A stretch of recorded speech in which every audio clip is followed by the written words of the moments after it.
jewe ndi umwigisha w'abagenzi abandi bantu bafashwa n'ubutumwa bwiza nigisha birangyohera haleluya amen mugabo cyane jewe umugenzi atariko aratahura ibintu ndiko ndavuga ndumva vraiment hari agahaze ndiga ingene nshobora kumukomunika profondeur ya Kristo muga muri forme we ashobora gutahura.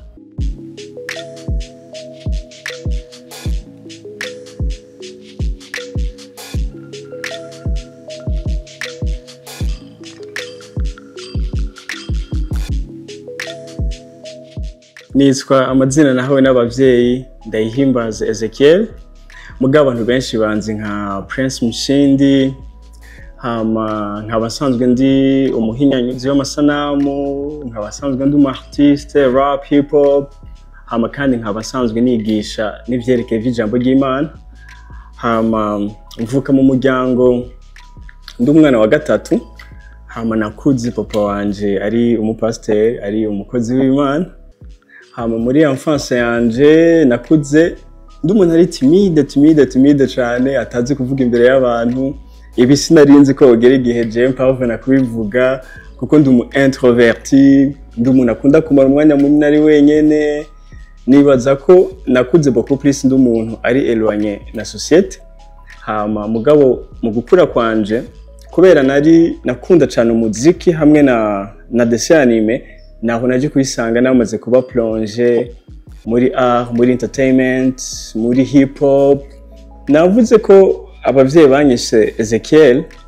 mugabo rero kubera umuziki nari sanzwe ndirimba hip hop mu mugwi twaririmbamwo uwo mugwi witwa Washindi ntiyigeze umenyekana cyane kuko ntiwamaze igihe kinini muri uwo mugwi individu wose vyitwa ko yitwa Mushindi Washindi ni muri pluriel Mushindi ni individu rero bivanye n'ijambo ry'Imana rivuga yuko turishurizwaho kunesha je naciye ndagiapproprier cyane hamwe n'irindi rivuga yuko turi abami mu gifaransa rigiye bakoresha ijambo le prince naciye rero matanye ibyo bintu bibiri Prince Mushindi kubw'umuziki rero niryo abantu benshi banzi rero nka Prince Mushindi mugabo avangaho hamaze kuba transition y'amazina menshi bamwe banzi nka Zid Prince Yel B57 hari amazina menshi amaze kuvaho ngaho mugabo Prince Mushindi niryo ryahisemo kuguma iryo muri game iryo mu muziki nakuze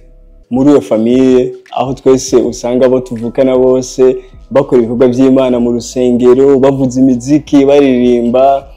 rero ko ntari bwavuka bwa kabiri nibaza ko hariho pressure yaba ihari nyinshi ifatanye na beaucoup plus y'ingene abantu bari bazi umwana wa pasteur ivyo bamwitegako abanzi bamengo baremerewe amakosa mugabo na pasteur nta makosa yari yemerewe rero iyo pressure yakuze indiko cyane ni naho mu nyuma nibaza ko jewe hako niyatasha cyane n'ivy'Imana naciye nja kure cyane y'ivy'Imana kuko narumva umengo bro iyi pressure je ntaho nshobora kubana nayo rero ntimugume mu bituma na pasteur ni mu mitungu asanzwe mu buyenzi mu bwiza mu ndeke najibeho ubuzima bwanje nca ndiyelwanya karema n'ibintu vy'Imana atavyo kuja muri church atabiki ndagenda ndiyavantira baho ubuzima bwanje cyane amakosa menshi nari mfise yabafatanye beaucoup plus n'ibintu by'ama addiction y'ibintu byo kunywa inzoga urumogi cyane byari beaucoup plus ibituhuna ngaho rero kom ari byo nateba mu mwanya munini cyane navyo byatera meme event clash no muhira nivyo byatera clash muhira kuko urumva muhira sinaparvena kubandanya nk'urumogi tumeze bien hari ibintu baba banyiteze ko rero kenshi rero urumogi inzoga nivyo bintu nabaye mu mwanya munini cyane uvuga ati byanatuma rimwe na rimwe nta parvena kuba icitegererezo muri societe canke mu muryango no kuri batoyi banje alors nk'umu introverti vyaramfashe igihe kugira icambere menye ko mfise capacité yo kurapa canke yo kuririmba kubera urumva igihe cyose batoyi banje bigeranye bariko baririmba je sinapavena kuririmba narumva isoni nari timide numva umengo jewe ntavyo nza gushobora mugabo rero umunsi umwe kw'ishuri barigeze kugira ikintu bijya bita ama test yo kuririmba and then hariyo indirimbo ya Farious nakunda cyane yitwa Mbarira rero iyo ndirimbo narakunda rap yayo cyane ndagira iyo rap ya Farious yavuga ati maze iminsi ndakurota ndakuraba ndakwitegereza ubwiza bwawe intwengo yawe ejeze yawe ibyiza n'amavodo yawe wa mukobwa uri mwiza ufise itaye nziza ndakunda ukene ubwira ibishatsi yawe y'amavage kaze hano dutari blague donc it was more about that rero igihe ngire rero iyo rap ya Big Fizzo niho abanyeshuri bose bavuga ati Prince urazi kurapa rero baca bataguze barareklama ko nza ndabarapira rero umu introverti aravuye rero mu gashambre kiwe cette fois urumva ugiye no kwishuri uri umurapere rero kuri iryo shuri abantu rero bashaka uziragira ama freestyle hama niho rero mu nyuma kandi ndatangura kwiyafirma cyantangura kwandika indirimbo zanje zitandukanye zimwe zitwa namba mbaya 666 osivami fire ugaife ndo 6 and then comme mu Buyenzi hariyo group yo mu Buyenzi yarizwi cyane yitwa watu wa chini irambona iravuga ati agapeti tora tubona karapa kandi agapeti kabangaha mu quartier hama comme nari muri mode audiovisuel nshobora gufotora nshobora kugira iki bampamagara igihe cyose bagiye muri show nze ndabafotora umugabo bazi barampana micro basingire akarap na gatoyi rero mba ninjiye mu muziki uko hama nca aho unibaza ko it's around muri 2007 aho ni muri 2007 nkirakana gatoyi cyane ndinjiye ndapa même temps nkuri by'amasanamu ngira na beatmaking gatoyi niho and then cette fois-ci urugendo rwanje rw'umuziki rurabaye lance imwe mu masikse cyangwa navuga ati achievement maze kubona nshimira Imana kubw'umuziki wanje ni ibintu bibiri icambere ningene habaye ukuvuka k'umuvuduko y'umuziki wa urban hip hop rap mu ma churches kuko urumva ntibyari ibintu bimenyerewe kubona abaraperi bakijijwe abantu bafise ama looks atandukanye rero icyo ni cyambere uvuga ati je bingyohera kuko narabona ko hari abajene benshi bari mu ma church cyangwa mu community y'aba chrétien muga bataronka ingene baronka umuziki baganiriza icyo ni kimwe icya kabiri gifatanye beaucoup plus no kubona cette fois-ci iyindi enfance cyangwa iyindi generation y'abandi bantu bakora ibintu wari waratangiye gukora donc abandi bantu bona ukavuga ati ya Prince je natangiye kugira rap kuva umunsi ndakumva kuva umunsi mbona ibintu mugira niyo twatangiye kugira ama graffiti tubone kuri beat niho naciye ntangura nanje kumva ingabire zanje zoronka ingene zikora je umaze gukizwa hari abaraperi bakeyi narinzi bari basanzwe bagira hip hop hariyo Big Zoe hariyo Malakai hariyo TYP abo rero bari basanzwe bakora mugabo cette fois-ci jewe ntanguye gukora twaciye tugira movement yitwa H4C Hip Hop for Christ iyo H4C ikiba movement c'abaraperi n'abaririmbyi bagira urban music rero cette fois-ci ko movement yari nini cyane abajene bari benshi cyane badusanga rero mu ma church batanguye kurondera ibintu by'abajene kugira bakwige abajene bavuga bati ebana rero tutazanye babaraperi abajene baza gutwumviriza dutangura kujayo ari abajene bakreye iyo base mu eglise yabo ugasanga rero mu eglise aradukeneye gutandukanye rero movement ikiragenda iraguka ku buryo rero cette fois-ci uja gusanga mu ma church novuga ati ntitwinjiyeyo ari ikintu vraiment novuga ati ngo twaprogramye vraiment oya yari ikintu ciremye yesu gitangura rap mu ma churches hari ama challenges atandukanye kubera urumva benshi bari bamenyerewe bumvise ikintu deja cyitwa rap baca associate n'ububandi baca associate no kutagira ama limite cyangwa discipline ku buryo rero n'igihe cyose vyitwa ko banadutumiye wamengo baduha ebana ama liste y'ama interdimensi byo kudakora ibyo kutavuga kutifata uri kuraririmba donc urabona ko bapfuye kutureka kubera abajene badukeneye mugabo sino warabona ko n'igice kinini cyane cy'abapastori cyangwa abarongozi b'ama church suko batwemera bumva umengo reka turabe peut-être abajene tubagumana nk'ubu ndibuka umunsi umwe twarigeze kuja kuririmba ahantu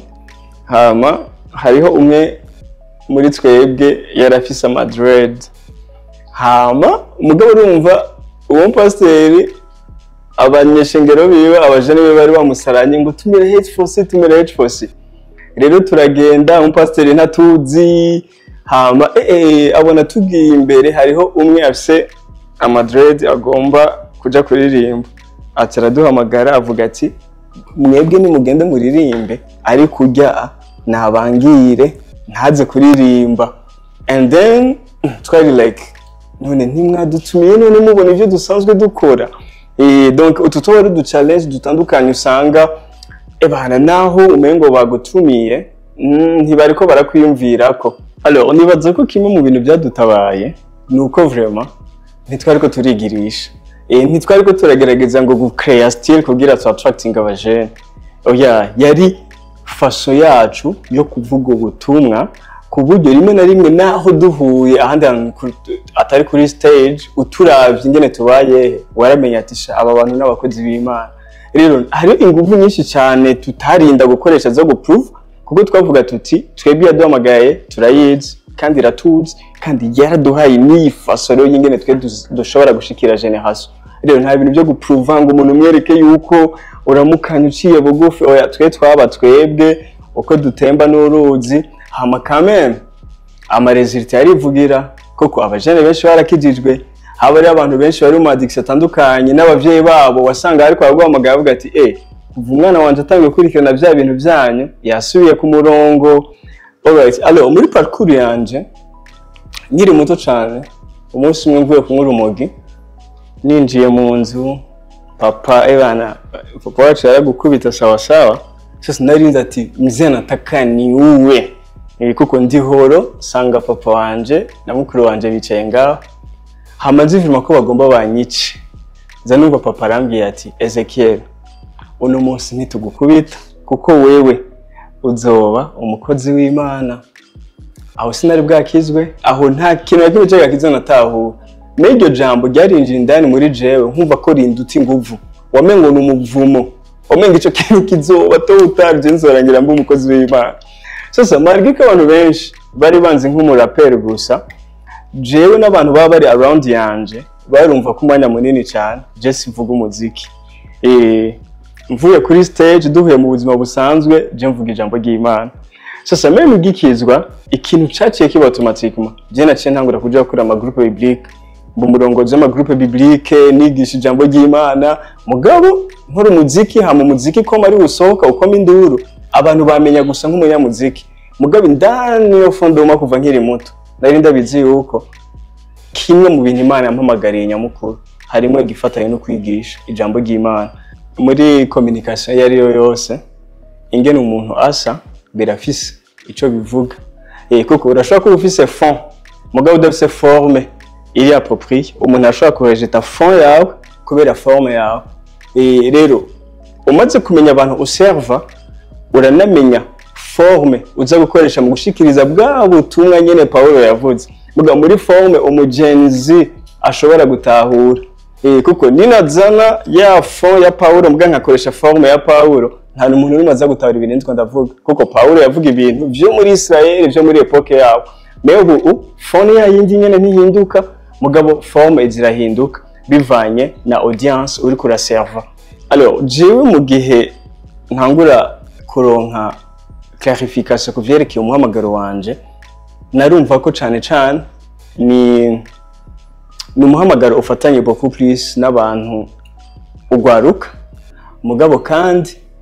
une génération itari sanzwe imenyereye kuja mu ma église canke mu bindi bintu byitwa ko ari ivy'Imana.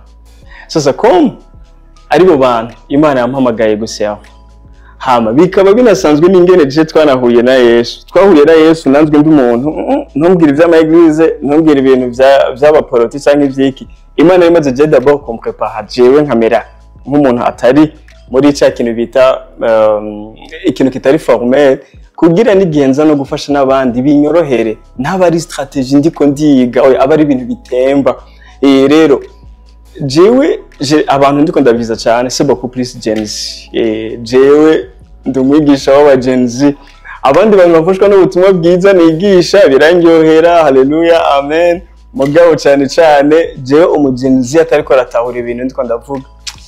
ndumva vraiment hari agahazi. Ndiga ingene shobora kumukomunika profondeur ya Kristo muga muri forme we ashobora gutahura. Umuntu wese yaremwe ngaha kwisi yaremwe afise ikintu yaje gukora ngaha kwisi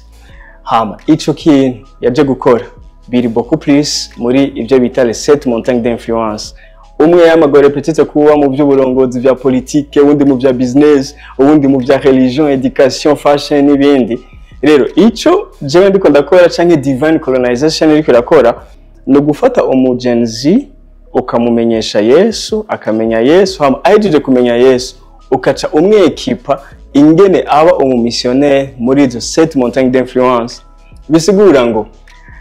umunezero wanje ni gihe nzoba ndiko ndabona umugenzi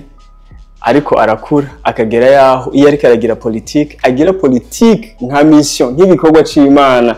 ariko aragira business, agira business nk'igikorwa c'Imana, ariko arigisha, ariko aragira entertainment, ariko ararapa, ariko agira iki mugabo byose aguma atabura yuko jewe ndi muri no field, muri kariyere yanje simpari gusa nk'umuntu yibesha, ndahari nk'umukozi w'Imana. Hariyo akagani mu Congereza bavuga bati don't judge a book by its cover. Nivyo mba numva umengo umuntu wese imbere yuko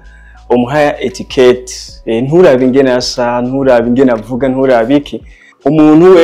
ari we wese n'igihe yoba yambaye ibintu byose bitabaguritse, muhe opportunity yo kumwumviriza, yo kumobserve, kuko sino urashobora kumisinga, urashobora kubura partie nini cyane ukeneye mu buzima kubera wamaze kurejeta gusa iyo couverture, iyo cover, alors que ugasanga aratekeye ubutunzi bwinshi wari ukeneye.